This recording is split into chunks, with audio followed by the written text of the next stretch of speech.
Corona को लेकर PM Modi कल दोपहर 3 बजे मुख्यमंत्रियों से करेंगे चर्चा। सभी राज्यों के मुख्यमंत्री वीडियो कॉन्फ्रेंसिंग के जरिए चर्चा में होंगे शामिल।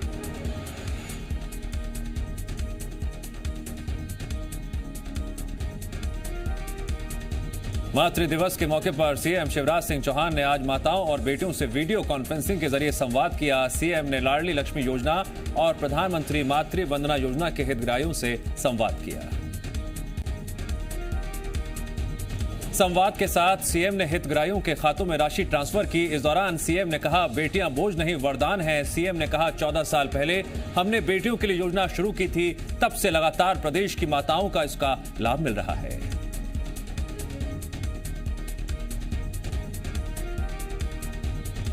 सीएम शिवराज सिंह चौहान ने प्रदेश के सीमावर्ती जिलों के कलेक्टर्स की बैठक ली, जिसमें सीएम ने कलेक्टर्स को निर्देश दिए, सड़क पर चल रहे मजदूरों की चिंता करें, उनके भोजन की व्यवस्था करें।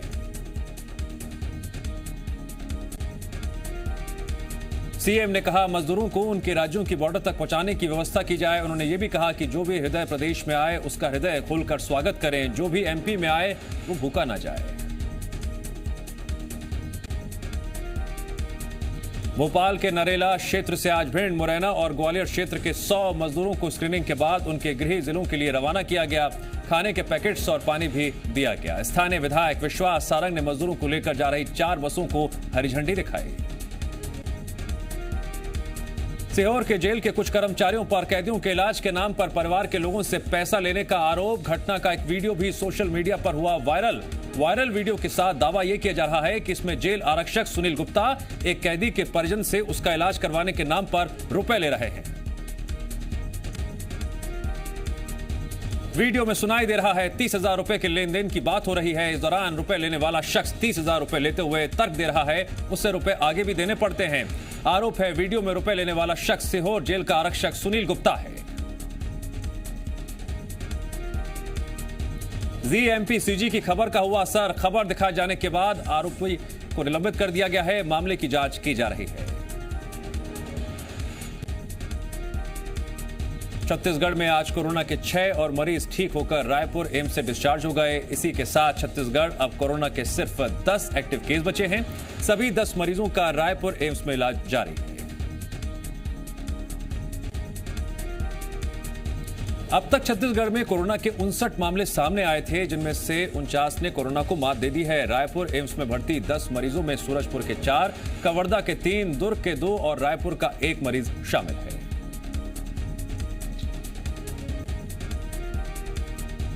1857 क्रांति दिवस के मौके पर पूर्व मंत्री जयवर्धन सिंह ने इशारों में ज्योतिरादित्य सिंधिया पर तंज कसा। ट्वीट कर लिखा, आज ही के दिन मेरठ से देश के प्रथम स्वतंत्रता संग्राम की मशाल जलाई गई थी। वो तो एक महाराज की महत्वाकांक्षा आड़े आ गई थी, नहीं तो मंगल पांडे, बहादुर शाह, रानी लक्ष्मीबाई, तात्या टोपे और हमारे स्वतंत्रता संग्राम सेनानियों के अमर बलिदान ने 1857 में ही आजादी का इतिहास लिख दिया होता। अजीब, जोगी की हालत बेहद गंभीर बनी हुई है। जोगी के ताजा मेडिकल बुलेटिन के मुताबिक 8 डॉक्टर्स की टीम लगातार उनका इलाज कर रही है। डॉक्टर सुनील खेमका के मुताबिक उनके दिमाग में ऑक्सीजन नहीं पहुंचने की वजह से जोगी कोमा में है।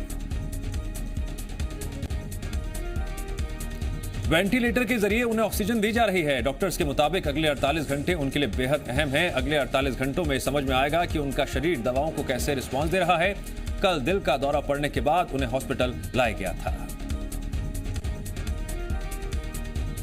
एमपी सरकार अब शराब के दाम पर कोरोना सेस लगाने की तैयारी कर रही है। सूत्रों के मुताबिक जानकारी मिली है कि देसी शराब के दाम 5 रुपए तो अंग्रेजी शराब के दाम 10 से 30 रुपए बढ़ सकते हैं।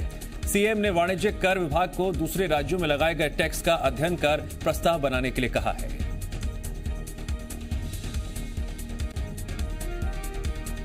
पेट्रोल डीजल पर भी कोरोना टैक्स लगाने पर सरकार विचार कर रही है। यह टैक्स केवल कोरोना महामारी तक के लिए लगाया जाएगा, इसके बाद इसे हटाया जाएगा। एमपी बीजेपी ने 24 नए जिलाध्यक्षों की घोषणा की है, जिस पर बीजेपी प्रदेश अध्यक्ष वीडी शर्मा ने कहा, संगठन के काम के लिए उपयोगी कार्यकर्ताओं को अवसर मिला है। सभी जिलाध्यक्षों को अच्छा अवसर मिला है। वहीं शर्मा ने पदाधिकारियों की टीम की भी जल्द घोषणा किए जाने की बात कही। जबलपुर में जी मीडिया की खबर का असर हुआ, जिसके बाद पनागढ़ तहसील में ग्राम सिमरिया के सहकारी सोसाइटी से गोंद खरीदी केंद्र के प्रबंधक पर एफआईआर दर्ज की गई है। खबर दिखाए जाने के बाद एसडीएम ने जांच के साथ एफआईआर के आदेश दिए। आदेश के बाद पीड़ित किसान ने जी मीडिया को धन्यवाद दिया। दरअसल फसल की तुलाई, सिलाई, पल्लेदारी सहित गोदाम तक फसल को पहुंचाने के नाम पर प्रति क्विंटल 30 रुपए तक की अवैध वसूली की जा रही थी।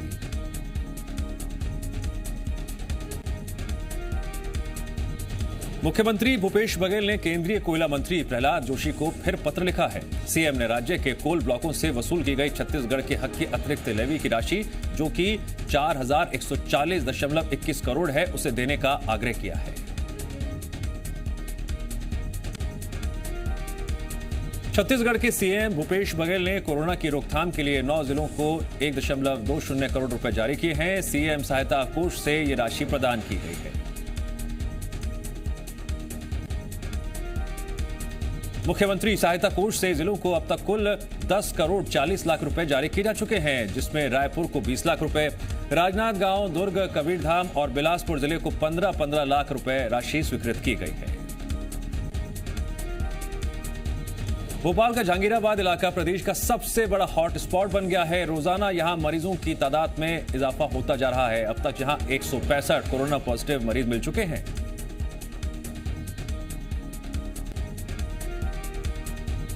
प्रशासन लगातार हालातों को नियंत्रण करने में जुटा हुआ है। भारी रास्तों के साथ ही इलाके के अंदरूनी गलियों को भी सील किया जा चुका है। जहांगीराबाद के बाद इंदौर का खजराना प्रदेश का दूसरा सबसे बड़ा हॉटस्पॉट है। यहां से अब तक 164 मरीज मिल चुके हैं। भोपाल कलेक्टर तरुण पिथोड़े ने नियमों का उल्लंघन करने वालों के खिलाफ सख्त रुख अख्तियार करने का फैसला लिया है। अब क्वारंटीन के नियम तोड़ने वालों पर सीधे एफआईआर किए जाने के आदेश दिए गए हैं। वहीं 16 कंटेनमेंट क्षेत्र को ग्रीन जोन में बदला जाएगा। इंदौर शहर के अलावा महू से भी लगातार केस सामने आ रहे हैं। महू में पिछले 5 दिनों में कोरोना के 5 मरीजों की मौत हो चुकी है। इंदौर जिले के सीएमएचओ प्रवीण जड़िया ने बताया कि महू में कोरोना से अब तक 65 मामले सामने आए हैं, जिनमें से 9 मरीजों की अब तक मौत हो चुकी है। इंदौर के कलेक्टर ने जानकारी दी कि जिले में अवैध रूप से सब्जी बेचने वालों पर सख्त कार्रवाई की जाएगी, साथ ही उनकी गिरफ्तारी भी होगी। इसके अलावा जिला प्रशासन या मेडिकल कॉलेज की वेबसाइट पर कोरोना संक्रमितों की जानकारी भी अपलोड की जाएगी।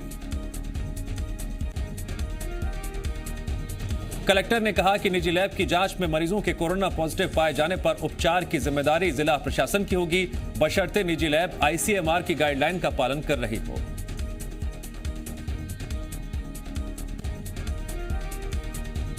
इंदौर में जल संसाधन मंत्री तुलसी सिलावट ने अधिकारियों के साथ बैठक कर कोरोना के हालात पर समीक्षा की। बैठक के बाद कहा, जो कमियां हैं उनको सरकार जल्द पूरा करेगी और सरकार की मंशा यही है कि मजदूरों को उनके घरों तक आसानी से पहुंचाया जाए।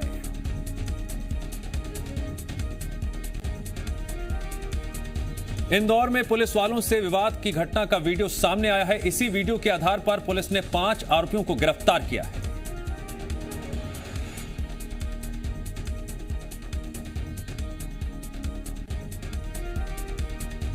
चंदन नगर की रानी पैलेस कॉलोनी में सड़क पर घूम रहे लोगों से पुलिस ने कर्फ्यू पास मांगा था। इसी बात पर लोगों ने पुलिस से विवाद शुरू कर दिया। घटना का विरोध करने के बजाय आसपास के लोग वीडियो बनाते रहे।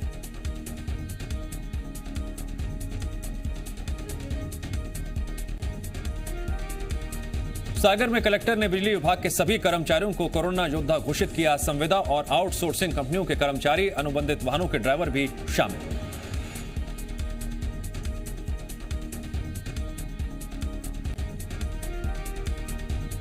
नारायणपुर में मदर्स डे के मौके पर पुलिस झोपड़ी में रहने वाली बीमार बुजुर्ग महिलाओं को जिला अस्पताल लाकर इलाज करवाने के लिए ले गई। कोरोना फाइटर लगातार बुजुर्गों की मदद कर रहे हैं। राशन, भोजन और कपड़े उन तक पहुंचाए जा रहे हैं। मध्य प्रदेश सरकार की ओर से प्रदेश में ई पास व्यवस्था लागू की गई है। लोग बिना ई पास के मूवमेंट ना करें, इसके लिए जिले की सीमाओं पर चेक पोस्ट बनाए गए हैं, लेकिन यहां तैनात कर्मचारी महज खाना पूर्ति करते नजर आ रहे हैं।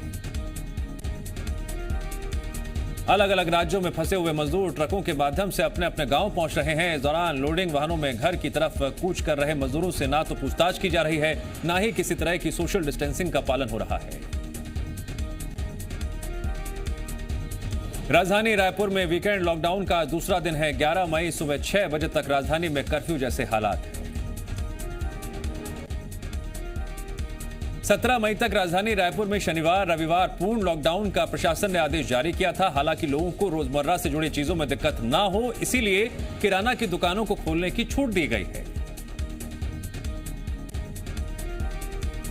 जबलपुर में बड़ा ट्रेन हादसा टल गया, जहां मजदूरों को ले जा रही श्रमिक एक्सप्रेस ट्रेन में से कपलिंग बोगी अचानक खुल गई। ट्रेन सूरत से इलाहाबाद जा रही थी। इसी बीच जबलपुर के शहपुरा भिटोनी स्टेशन के नजदीक गेट नंबर 300 के पास यह हादसा हुआ, जिसके बाद ट्रेन को भिटोनी स्टेशन में लाकर खड़ा किया गया और सुधार कार्य होने के बाद ट्रेन को आगे रवाना किया गया। देश भर में मजदूरों का अपने घर वापसी का सिलसिला जारी है। अन्य राज्यों में फंसे छत्तीसगढ़ के मजदूरों और अन्य लोगों को लेकर पहली विशेष ट्रेन सोमवार को प्रदेश लौटेगी। ट्रेन में गुजरात के साबरमती और अहमदाबाद से सोमवार सुबह ट्रेन बिलासपुर पहुंचेगी। बाकी की 3 ट्रेनें 12 और 13 मई को आएंगी।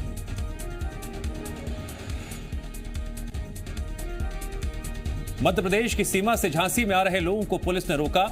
महाराष्ट्र, गुजरात, राजस्थान से आए प्रवासी मजदूर एमपी यूपी बॉर्डर पर झांसी के डगरवाहा गांव के पास फंसे हुए हैं। बड़ी संख्या में इकट्ठा हुए इन मजदूरों ने सड़क पर जाम लगा दिया और हंगामा करना शुरू कर दिया। इसके बाद झांसी और मध्य प्रदेश के अधिकारी मौके पर पहुंचे, जिसके बाद स्थिति कुछ संभाली गई और मजदूर तब जाकर शांत हुए। बड़वानी में लॉकडाउन की वजह से किसान बेहाल हैं। प्याज किसानों को खरीदार नहीं मिल पा रहे हैं। परिवहन बंद होने की वजह से किसान मंडी भी नहीं जा पा रहे हैं। हालात ऐसे हो गए हैं, किसान प्याज 1.5 से 2 रुपए में बेचने को तैयार हैं, लेकिन तब भी कोई खरीदार नहीं मिल रहा है। किसान बोरियों में प्याज भरकर ग्राहक का इंतजार कर रहे हैं। कुछ किसानों की प्याज तो सड़ने लगी है, जिससे अब वो फेंकने के लिए मजबूर है। नरसिंहपुर में आम का ट्रक पलटने से 5 मजदूरों की मौत हो गई, जबकि 11 मजदूर इस हादसे में घायल हो गए। नरसिंहपुर जिले के मुंगवानी थाना क्षेत्र के पाटा गांव के पास आम से भरा ट्रक पलटने से यह हादसा हुआ।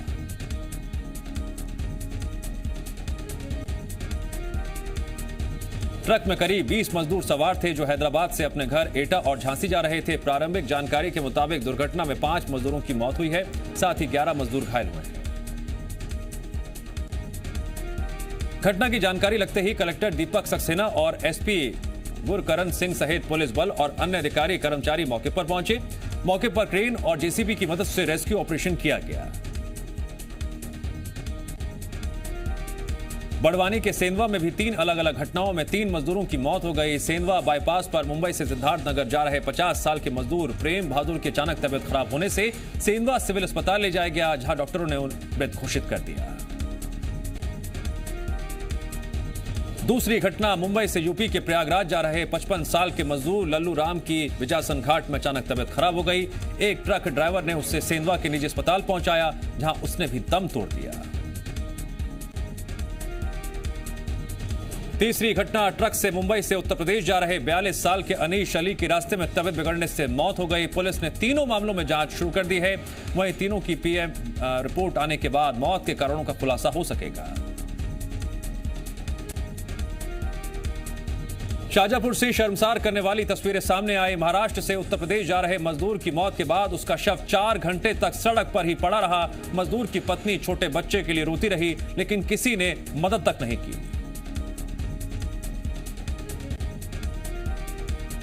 मजदूर ट्रक से परिवार के साथ गांव के लिए लौट रहा था। इस दौरान रास्ते में उसकी तबीयत बिगड़ने लगी, जिसके बाद ट्रक ड्राइवर ने मजदूर को सड़क पर ही उतार दिया और ट्रक लेकर रवाना हो गया। इलाज नहीं मिलने की वजह से मजदूर ने सड़क पर ही दम तोड़ दिया। सागर में भी पैदल जा रहे एक युवक की सड़क पर मौत हो गई। मृतक यूपी के सिद्धार्थनगर का रहने वाला है। परिजनों के आने के बाद ही पूरे मामले का पता चलेगा।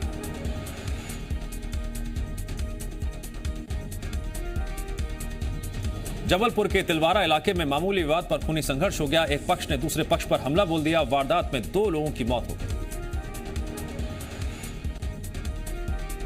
घटना में 12 से ज्यादा लोग जख्मी हो गए, जिन्हें इलाज के लिए अस्पताल में भर्ती कराया गया है। जानकारी के मुताबिक बकरी पकड़ने के विवाद में दोनों पक्षों के करीब 40 लोग आमने सामने आ गए।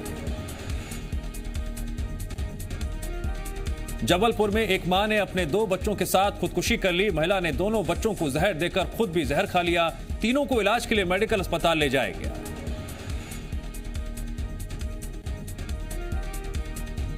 अस्पताल में तीनों की मौत हो गई। महिला का नाम अनुराधा चौबे बताया जा रहा है, जिसके पति अरविंद चौबे की 1 साल पहले मौत हो गई थी, जिसके बाद से महिला तनाव में रहती थी।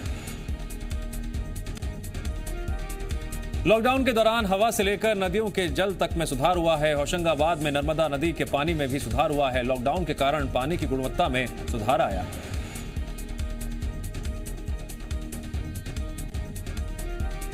नर्मदा का पानी पीने योग्य हो गया है। नर्मदा जल का सीधे आचमन कर सकते हैं। पानी में ऑक्सीजन की अधिकता पानी की शुद्धता को बताती है। रिपोर्ट के मुताबिक पीएच वैल्यू लगभग 7 हो गई है, जो अच्छी सेहत का संकेत है। बैतूल जिले की प्लाईवुड फैक्ट्री ने सोशल डिस्टेंस मेंटेन करने के लिए स्पेशल चेयर बनाई है। इस स्पेशल चेयर पर 2 ही लोगों के बैठने की व्यवस्था की गई है। लोगों के बैठने के बीच 3 फीट का अंतर है। प्लाईवुड फैक्ट्री प्रबंधन ने चेयर्स के डेमो के लिए फैक्ट्री के बाहर ही रखा है। इसके साथ ही फैक्ट्री प्रबंधन ने चेयर्स के बाद हैंड वॉश और पानी के लिए व्यवस्था भी की है, ताकि लोग सावधानी बरतें और सुरक्षित रहें। मंदसौर जिले के सीतामऊ इलाके में तालाब में डूबने से 3 बच्चों की मौत हो गई। बच्चे शुक्रवार से लापता थे। नहाने के दौरान बच्चों के डूबने की आशंका जताई जा रही है।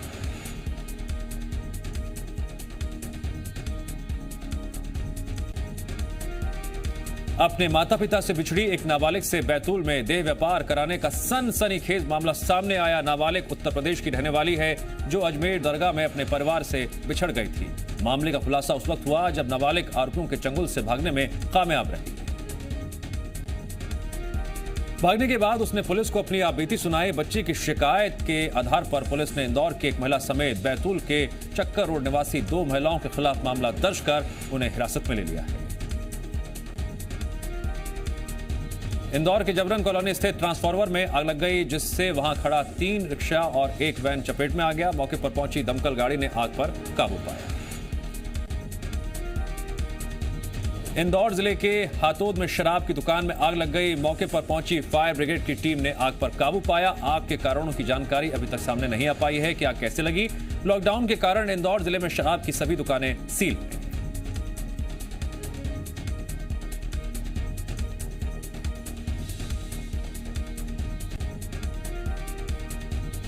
इंदौर के AICTSL डिपो में 2 बसों में आग लग गई। आग इतनी भीषण थी कि देखते ही देखते दोनों बसें जलकर खाक हो गईं। कड़ी मशक्कत के बाद आग पर काबू पाया जा सका।